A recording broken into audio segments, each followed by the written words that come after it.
وزیر کی جان پہ بنی ہوئی تھی۔ فقیر بات ہی نہیں سن رہا تھا۔ آخر طویل منت سماجت کے بعد فقیر نے سر اٹھایا۔ ہاں بول، کیا کہنا ہے؟ وزیر نے ہاتھ جوڑے اور بتانا شروع کیا کہ 1 مہینہ پہلے ہمارے بادشاہ سلامت نے اچانک دربار میں ایک سوال اچھالا کہ کامیاب کردار کے لیے تربیت زیادہ کارآمد ہے یا ماحول؟ میرے ایک ہم منصب وزیر نے جھٹ سے کہا کہ عالیجا تربیت، جبکہ میں نے جلدی میں کہا جناب ماحول تربیت پر فوقیت رکھتا ہے۔ بادشاہ سلامت نے ہماری طرف رونت سے دیکھا اور فرمایا تم دونوں کو اپنا اپنا جواب عملی طور پر ثابت کرنا ہوگا۔ جو ثابت نہ کر سکا اس کا سر قلم کر دیا جائے گا، اور اس کے لیے ہمیں 1 ماہ کی مہلت دے دی۔ ہم دونوں اپنے جواب کی عملی تعبیر کی تلاش میں لگ گئے۔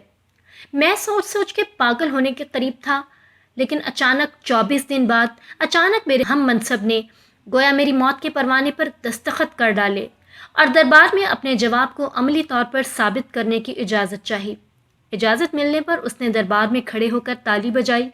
تالی بجتے ہی ایک ایسا منظر سامنے آیا کہ بادشاہ سمیت تمام اہل دربار کی سانسیں سینے میں اٹک کے رہ گئیں۔ دربار کے ایک دروازے سے 10 بلیاں منہ میں پلیٹیں لیے، جن میں جلتی ہوئی موم بتیاں تھیں، ایک قطار میں خرامہ چلتی دربار کے دوسرے دروازے سے نکل گئیں۔ نہ پلیٹیں گریں اور نہ موم بتیاں بجھیں۔ دربار تعریف و توصیف کے نعروں سے گونج اٹھا۔ میرے ہم منصب نے بادشاہ کی طرف دیکھا اور بولا حضور، یہ تربیت ہی ہے کہ جس نے جانور کو اس درجہ نظم و ضبط کا عادی بنایا۔ اب بادشاہ نے میری جانب دیکھا۔ مجھے اپنی موت سامنے نظر آ رہی تھی۔ میں دربار سے نکل آیا۔ تبھی ایک شخص نے آپ کا نام لیا کہ میرے مسئلے کا حل آپ کے پاس ہے۔ بابا، میں 2 دن کی مسافت کے بعد یہاں پہنچا ہوں۔ دی گئی مدت میں سے 4 دن باقی ہیں۔ اب میرا فیصلہ آپ کے ہاتھ میں ہے۔ فقیر نے سر جھکایا اور آہستہ سے بولا واپس جاؤ اور بادشاہ سے کہو کہ 30ویں دن تم بھرے دربار میں ماحول کی افادیت ثابت کر دو گے۔ مگر میں یہ تو کبھی نہ کر سکوں گا، وزیر نے لاچارگی سے کہا۔ آخری دن میں خود دربار میں آؤں گا، فقیر نے سر جھکائے ہوئے جواب دیا۔ وزیر مایوسی اور بے یقینی کی حالت میں واپس دربار چلا آیا۔ مقررہ مدت کا آخری دن تھا۔ دربار کھچا کھچ بھرا ہوا تھا۔ وزیر کا دل زور زور سے دھڑک رہا تھا۔ سب کی نظریں بار بار دروازے کی طرف اٹھتی تھیں کہ اچانک ایک مفلوق الحال شخص اپنا مختصر سامان کا تھیلا اٹھائے دربار میں داخل ہوا۔ بادشاہ کی طرف دیکھا اور بولا کہ وقت کم ہے، مجھے واپس جانا ہے۔ اس وزیر سے کہو کہ تربیت کی افادیت کا ثبوت دوبارہ پیش کرے۔ تھوڑی دیر بعد ہی دوسرے وزیر نے تالی بجائی اور دوبارہ وہی منظر پلٹا۔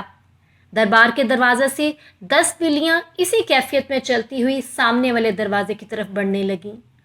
سارا مجمع سانس روکے یہ منظر دیکھ رہا تھا۔ وزیر نے امید بھری نگاہوں سے فقیر کی طرف دیکھا۔ جب بلیاں عین دربار کے درمیان پہنچیں تو فقیر آگے بڑھا اور ان کے درمیان جا کر اپنا تھیلا الٹ دیا۔ تھیلے میں سے موٹے تازے چوہے نکلے اور دربار میں ادھر ادھر بھاگنے لگے۔ بلیوں کی نظر جیسے ہی چوہوں پر پڑی، انہوں نے اپنے منہ کھول دیے۔ پلیٹیں اور موم بتیاں دربار میں بکھر گئیں۔ ہر طرف بھگدڑ مچ گئی۔ بلیاں چوہوں کے پیچھے لوگوں کی جھولیوں میں گھسنے لگیں۔ لوگ کرسیوں پہ اچھلنے لگے اور دربار کا سارا نظام درہم برہم ہو گیا۔ فقیر نے بادشاہ کی طرف دیکھا اور بولا آپ کسی جنس کی جیسی بھی اچھی تربیت کر لیں، اگر اس کے ساتھ اسے اچھا ماحول فراہم نہیں کریں گے تو تربیت کہیں نہ کہیں اپنا اثر کھو دے گی۔ کامیاب کردار کے لیے تربیت کے ساتھ ساتھ بہتر ماحول بہت ضروری ہے۔ اس سے پہلے کہ بادشاہ اسے روکتا، فقیر دربار کے دروازے سے نکل گیا۔ ہمارے ہاں ساری ذمہ داری استاد کی تربیت پہ ڈال دی جاتی ہے۔ گھروں کا کیا ماحول ہے، اس طرف کوئی توجہ نہیں دی جاتی۔ آپ کا اس بارے میں کیا خیال ہے؟ کمنٹس میں لکھ کر ضرور بتائیے گا۔ اللہ حافظ۔